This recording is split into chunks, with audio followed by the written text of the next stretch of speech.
Hello and welcome to the WBAP 820 570 KLIF Weather Podcast for Monday, April 11th, 2022. From the Cumulus Media Center in Dallas-Fort Worth, I'm Chief Meteorologist Brad Barton. Thank you for joining us today. We are at the start of what will be a very busy week because we have two active storm systems. I'll show you what I mean here. This is just a still shot of the North American model run at 500 millibars for midday today, roughly 13,000 feet over North Texas. Actually, this moves into Tuesday morning.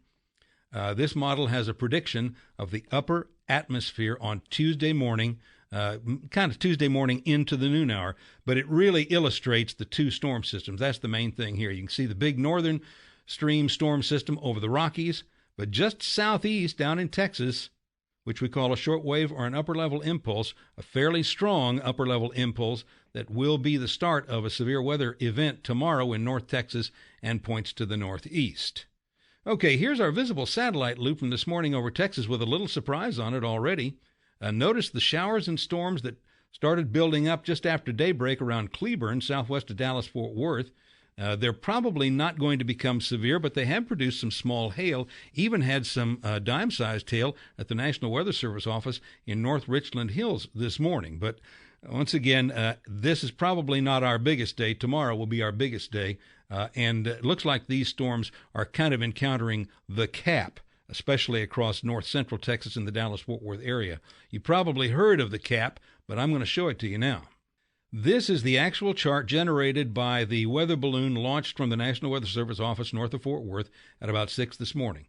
As the balloon ascends, an instrument package samples the atmosphere, sends the information back down to the Weather Service, and it gives us a three-dimensional view or snapshot of what's going on over North Texas. And we're going to look at just 3 or 4 of the variables here, and then we'll move on, okay? Now, the red line is temperature. The green line is humidity, and then kind of off to the right, you see the little wind flags that give us wind speed and direction with altitude. At the bottom of the chart, temperatures go up from left to right.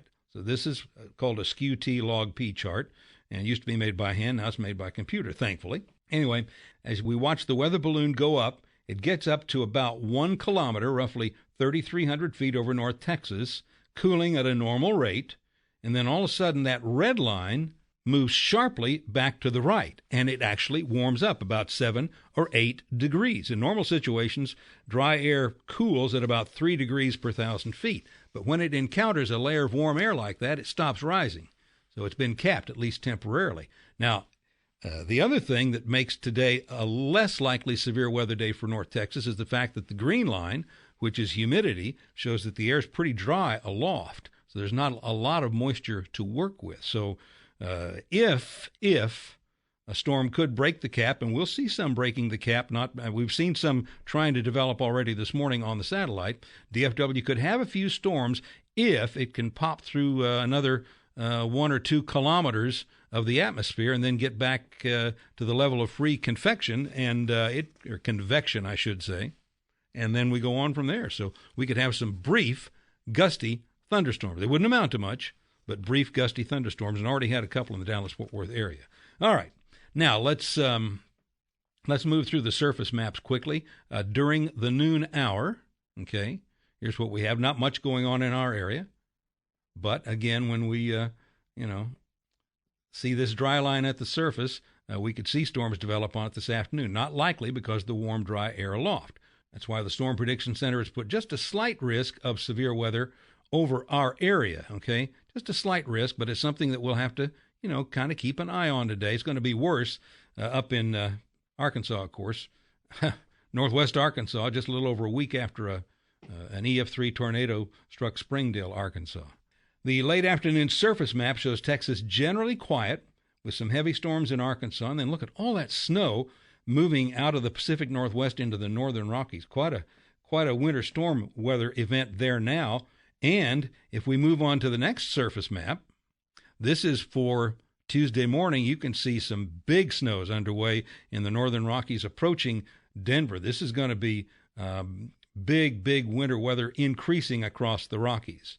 This is a little more serious. We have an enhanced severe weather risk that runs from around Temple up through Dallas, Fort Worth, Oklahoma City, Wichita, Kansas City, into western Iowa. It looks like a classic I-35 outbreak. Our risk of tornadoes here in North Texas is less than it is for high winds and large hail, but all modes of severe weather will be possible in North Texas on Tuesday, so stand by for that. Okay, here's what the weather map is expected to be showing Tuesday late afternoon. That's probably prime time for some of the worst storms. Showers and storms in Texas, Oklahoma, Arkansas, Missouri, and a full-blown blizzard from the Cascades in Washington all the way to the sandhills of western Nebraska. A very nasty winter surprise for mid-April. Now, by Wednesday morning, it's just about all over, at least for North Texas. A Pacific front is trailing on into North Texas, and the rain is beginning to move out. In fact, I can show you that with the high-res rapid refresh model that shows a few isolated storms in North Texas. Now, just follow. You'll see them come up here in 3 different events. A few isolated storms in North Texas during the day today, some light rain moving up from the Gulf, and then also the heavier storms popping up Tuesday afternoon, and the last of the rains move to our southeast on Wednesday morning. And quickly, I want to move to one other surface weather map. This is for Easter Sunday. I want you to see the predictive weather map for Easter Sunday morning. Well, it looks pretty okay for North Texas, but keep checking back with us. This time of year, you just got to watch it. By the way, the Easter morning sunrise will be just before 7 o'clock Central Time Sunday morning. Today, partly cloudy, windy, and warm. Isolated showers and storms barely possible, mainly this afternoon. High 91, southwest winds 15 to 30 and gusty. Cloudy, upper 60s tonight. Tomorrow, cloudy, windy, warm, and humid. Scattered storms approaching during the afternoon. Storms could increase in the evening hours or overnight, some possibly severe, after a high of 87, lows in the lower 60s. Gusty south winds all day Tuesday. On Wednesday, the rain ending, clearing, windy, and turning cooler with a high of 81, low near 50. Similar weather on Thursday. Friday, Saturday, a slight chance of rain moving into the weekend, but again, we think Easter Sunday will probably be okay. Until next time, thanks again for joining us on the WBAP 820 570 KLIF Weather Podcast. I'm Brad Barton.